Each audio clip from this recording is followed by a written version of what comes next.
तो लगातार चर्चा यहाँ पर जारी है और अभी अभी हम रुके हैं एक और गांव में। इस गांव का नाम है अबूपुरा खुर्द। हाँ, अबूपुरा खुर्द के लोग यहाँ पर खड़े हैं। क्या नाम है भैया आपका? जगबीर। जगबीर भाई। जगबीर भाई, क्या लग रहा है आपको, ये सरकार रहेगी या लौटेगी? बहुत कम चांस है इसके। कारण क्या है? कारण, सबसे पहला कारण ये है कि रोजगार नहीं है पढ़े लिखे लोगों के लिए। मंदिर मस्जिद बनवा रहे हैं, ये रोजगार देंगे? है ना, ये कारण सबसे मतलब युवा वर्ग की सोच देखिए आप, कि पढ़े लिखे वर्ग की सोच है कि क्या मंदिर मस्जिद रोजगार देंगे, ये सवाल है। जी जी, यही सवाल है बस। यही सवाल है। रोजगार नहीं है और युवा वर्ग जो है वो रोजगार चाहते, तो आप किसकी सरकार चाहते हैं? सरकार चाहे कोई सी हो, युवा वर्ग के लिए मतलब रोजगार होना चाहिए। रोजगार लिए। आपका शुभ नाम क्या है? धर्मवीर। धर्मवीर जी, ये बताएं कि इस सरकार में क्या परेशानी है? परेशानी तो बहुत है, कहाँ कहाँ दो बताएं। बता दीजिए बस, कोई बात दो क्या, अब तक को रोजगार किसी को है? नहीं। ठीक है। और उन्होंने क्या तो बताएं बहुत, आप? वो तो बहुत कहते हैं कि हमने राशन घर घर पहुंचाया है, राशन बहुत खिलाया। नहीं, राशन से काम चलेगा? नहीं, राशन से चलो, आटा आटा खा लेंगे, सब्जी खा ला, आटी खा लेंगे, चावल ही खा लेंगे, सब्जी नहीं चाहिए उसे। अच्छा, जी जी जी, क्या कह रहे हैं आप? तेल आगे आइए, आगे आइए। अरे मेरे भाई आगे, देश के युवा वर्ग हो आप। क्या नाम है? सॉरी, क्या नाम है आपका? सुमित।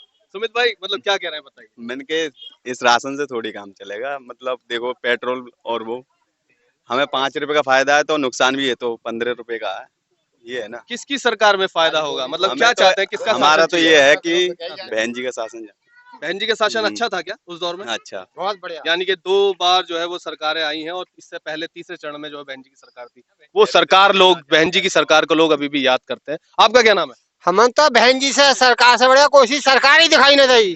बहन जी से हाँ, और कोई दलाली नहीं चली बा में, और सरकारी कर्मचारी सबसे पहले पुर कर एकदम मजे करे। अब मैं झूठ कर रहा हूँ तो बताओ। सही बात है, बिल्कुल। नहीं ठीक है, ये लोगों का पहले से पहले भजे करे अधिकारी, पहले से पहले। और आप तो दलाली में मिले और घर बैठ के बैठ जाए। लोगों का अपना अपना एक नजरिया है, परसेप्शन है, और लोग कहना चाहते हैं लगातार के बहन जी की सरकार में जो चीजें थी वो फिलहाल सरकार में नहीं है। तो योगी जी को वोट नहीं दोगे? नहीं देंगे। आपका क्या नाम है भैया? मेरा हरियाणा से नाम है। रियान सिंह जी, जी। लोग यहाँ पर लगातार कह रहे हैं कि उन्हें बहन जी की सरकार चाहिए, तो आपके यहाँ से अनिल चौधरी प्रत्याशी हैं, क्या लगता है जीत पाएंगे? अनिल चौधरी? हम्म। हाँ, जीत पाएंगे। आ, मतलब कोशिश कर रहे हैं जो जीतने की। और किससे उनकी टक्कर है? टक्कर तो उनकी फुल वालों से है। फूल वालों से जी। टक्कर है। अच्छा, मतलब आप कह रहे हैं कि बसपा और भाजपा का चुनाव है इस समय। मानो गरीब आदमी है, अब ये 2-2 हजार रुपए डाल रहे हैं, तो गरीब आदमी के पास जमीन नहीं है तो उन्हें क्या दे रहे हैं मोदी? जो उन्हें ये जमीन नहीं है, वो गरीब आदमी है, तो उनके पास कोई पैसा नहीं आया, मोदी ने कोई पैसा नहीं भेजा योगी जी ने, कि जो इनके पास कोई जमीन नहीं है। अब जिनके पास जमीन है 8-8 बीघा, 9-10 बीघा, 1-2 एकड़, उनके नाम पैसे आ रहे हैं, तो वो तो है ही मालदार आदमी।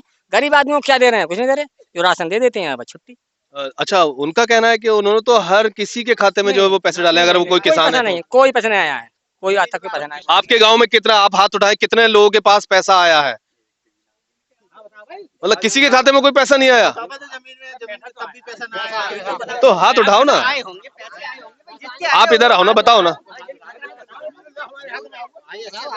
ले मतलब कितने लोगों के, आप जितने भी लोग हैं, आपके कितने लोगों के खातों में पैसा आया अभी तक, जो सम्मान निधि की बात हो रही है?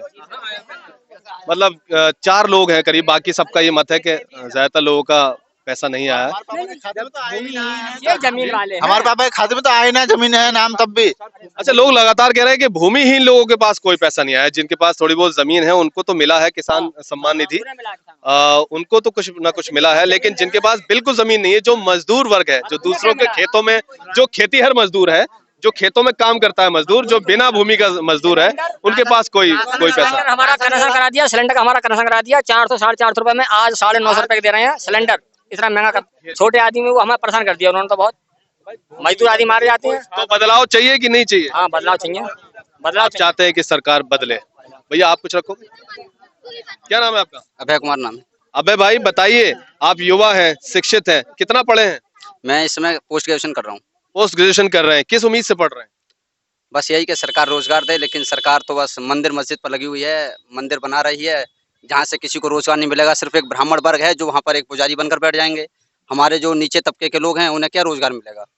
गरीब व्यक्ति सिर्फ रोजगार से अपना उन्नति कर सकता है, क्योंकि उसके पास जमीन तो होती नहीं है जो रोजगार कर ले।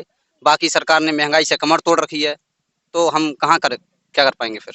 मतलब आप ये कहना चाहते हैं कि जो रोजगार वाली बात है वो डाइवर्ट कर दी है, मतलब जो मुद्दे हैं उससे भटका दिया है लोगों को, और वो अब मंदिर मस्जिद पे लग गए। बिल्कुल बिल्कुल, सरकार चुनाव को भी ध्रुवीकरण की राजनीति से कर रही है, क्योंकि सरकार हिंदू मुस्लिम पर चुनाव करना चाहती है, मुद्दे पर बात ही नहीं कर रही है, रोजगार पर बात ही नहीं हो तो रही है। मुद्दा फिर है क्या? मुद्दा मुद्दा रोजगार है, महंगाई है, महिलाओं की सुरक्षा का मुद्दा है। वो तो कहते हैं हम तमाम जो है सुरक्षा चल रही है इस समय, महिलाएं बहुत सुरक्षित है। फिर बताइए, हाथरस की बहन को रात के 2-2 बजे जला दिया जाता है डीएम के द्वारा वहां पर।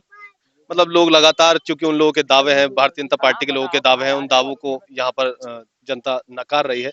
अच्छा, निजीकरण में जा रहा है देश, ऐसे में सरकारी नौकरी मिल पाएगी? बिल्कुल नहीं मिल पाएगी। आप ये बताइए, संविधान में बाबा साहब के द्वारा आरक्षण की व्यवस्था की गई थी, जिसके तहत सभी को समान प्रतिनिधित्व तो मिलना चाहिए, लेकिन ये सब निजीकरण कर रहे हैं। जबकि निजीकरण करने का तब फायदा ठीक होता जब वहां पर भी आरक्षण की सुविधा होती, ताकि सभी वर्गों को, SC ST OBC और जनरल को, सभी को बराबर प्रतिनिधित्व मिल सके। क्या लगता है, निजीकरण पूंजीवाद जैसा नहीं दिखता? बिल्कुल पूंजीवाद है, सिर्फ 2-4 लोगों के, अडानी अंबानी और टाटा लोगों जैसे लोगों का सिर्फ एक ये सरकार भला करना चाहती है। अगर मैं इन दोनों शासनकाल की बात करूं, यानी कि नरेंद्र मोदी जी की सरकार की बात करूं, तो आप क्या कहोगे कि इन 10 साल की इस लगभग सरकार में, जो केंद्र में सरकार है, उसमें क्या हुआ है? नीचे का आदमी कितना नीचे हुआ है या कितना ऊपर हुआ है, या ऊपर का आदमी कितना ऊपर और कितना नीचे हुआ? अब आप ही बताइए। अभी हो गया, जी जी, क्या नीचे का नीचे रहेगा, ऊपर का ऊपर होगा। मतलब गरीब आदमी और गरीब हुआ है और अमीर आदमी और आप सर, अभी 3 साल से, लगभग 2 साल से लॉकडाउन रहा था।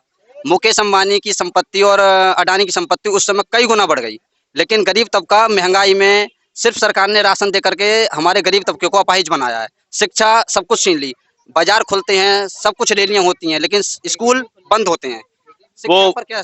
वो लगातार कह रहे हैं कि राशन तो दिया है, लेकिन उस राशन से लोग अपाहिज हुए हैं, और जो बेरोजगारी का जो कलंक है वो नहीं मिट पा रहा है। लोग जानते हैं, पब्लिक है, ये सब जानती है, ऐसा नहीं है कि ये नहीं जानते।